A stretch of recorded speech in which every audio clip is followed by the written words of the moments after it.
Hey everybody, my name is Philip Shepard, and today we're going to be talking about something that might be kind of upsetting, which is why does YouTube drain my iPhone battery or my phone battery at all? Before we jump into that, if you want to become a YouTuber or if you want to learn how to edit videos, I have a free course below that will teach you step-by-step how to actually learn how to edit videos and start uploading to YouTube right away. So you're probably asking yourself the question, why does my iPhone battery or my phone battery get drained when I watch YouTube videos? So let's talk about some of the reasons why it doesn't drain the battery. And then secondly let's talk about reasons why it drains the battery. The first false belief reason why you think your iPhone battery is being drained is because you think that there's a bunch of apps in the background running and taking up all sorts of battery power. Now, both Android and iPhone have the ability to pause apps behind the scenes, so they don't actually take a lot of battery power nowadays versus before. Now, iPhone is way more efficient at it than Android. So if you have an iPhone and you have apps in the background, they're not taking any battery power. So you don't have any need to actually swipe away the apps and get rid of them when you want to not drain the battery on your iPhone. They're not doing anything back there. They're literally paused and they're not actually doing anything. So you don't need to swipe those away. iPhone is super efficient with that. And one of the other things you might be thinking that your iPhone battery is being drained is because you might be using Bluetooth audio. And it's been proven time and time again that Bluetooth audio does not actually cause any significant battery drain on your phone at all. So if you're watching YouTube and you're using Bluetooth headset, the Bluetooth headset is not taking any more battery power than it usually does. And honestly, there's a battery built into your Bluetooth headphones, and so it's actually using more battery power from here than the phone itself. All the phone is doing is sending a signal from your phone to the actual Bluetooth headphones themselves, and that's the only battery drain, but it's insignificant in comparison to the things we're about to talk about. Let's talk about the reasons why your iPhone battery is being drained by YouTube, and the first one, and I am guilty of this, is I crank that screen brightness so high.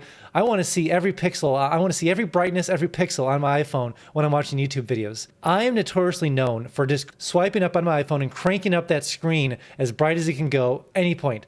And so my battery gets drained when I start using YouTube at full brightness. It happens all the time. So one way to obviously conserve battery life obviously is to take that screen brightness and bring it down to about halfway from where you usually place it, because honestly that is going to be the number one reason why your battery is dying on your iPhone. If you weren't aware, iPhone does have a built-in setting that shows you all the different things that are using battery power on your iPhone, and so you can go there and look in there and actually find that setting and see what's actually taking most of the battery life. And so oftentimes it's screen, it's YouTube, it's different stuff like that. And so this isn't specific to YouTube, obviously it's specific to all of your phone, but on top of that, you can see all those different power settings that are happening right there that you can change and make adjustments to. Screen, number one offender, always and forever. So another way to conserve battery life on your iPhone when you're watching YouTube is to turn on Power Saver on your iPhone. What this does essentially is turns off a couple features on your iPhone that it also reduces the screen brightness, so it got you there.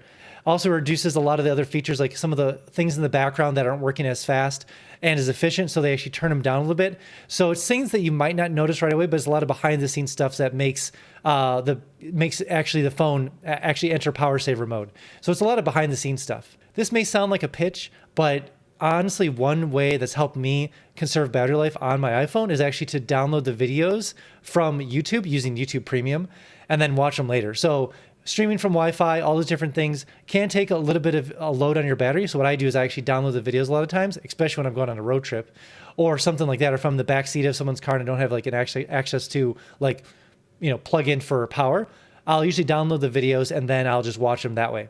Some other ways that if you want to conserve some battery life on your iPhone, and I did mention this before, but turn it like with the background apps, one way is to, once you find out how to actually check your battery life and what's causing the battery problems on your iPhone in the settings, there are some apps that do take a considerable amount of battery power. One notorious one is Tinder. And there's been many screenshots that I've seen people like, oh my God, Tinder's taking so much energy. Now you could argue how much time you're using Tinder, even with it not being used, Tinder is a great example of an app that just takes up so much battery life and battery power behind the scenes. 99% of all apps on the iPhone and Android don't take a lot of battery power if they run in the background. But there are a couple apps out there like Tinder that cause a lot of battery drain. So just watch out for those kind of things. Another way to conserve battery life for your iPhone is that if you're using the speaker to listen to videos. I do too often. Not gonna lie. One way to do it is actually plug in headphones or use Bluetooth headphones. Obviously, we know the iPhone doesn't have a headphone jack anymore, RIP. But if you use either the adapter headphones or Bluetooth headphones, it does actually save battery life when you use those things versus the speaker. And last but not least, obviously this is kind of like a band-aid to the problem, but if you need a real solution, you might need to get a battery pack. So a battery pack, I have several of these things and I'm sure you do too, but bring a battery pack with you if you just cannot stop cranking that brightness up, cranking the speaker up. You might need a battery pack and there just might not be a solution for you. That might be the solution, just a battery pack. That might be the solution for all this. So thanks for watching, guys. I appreciate it. If you want that free YouTube course, learn how to edit videos, link below, and I'll see you guys in the next one.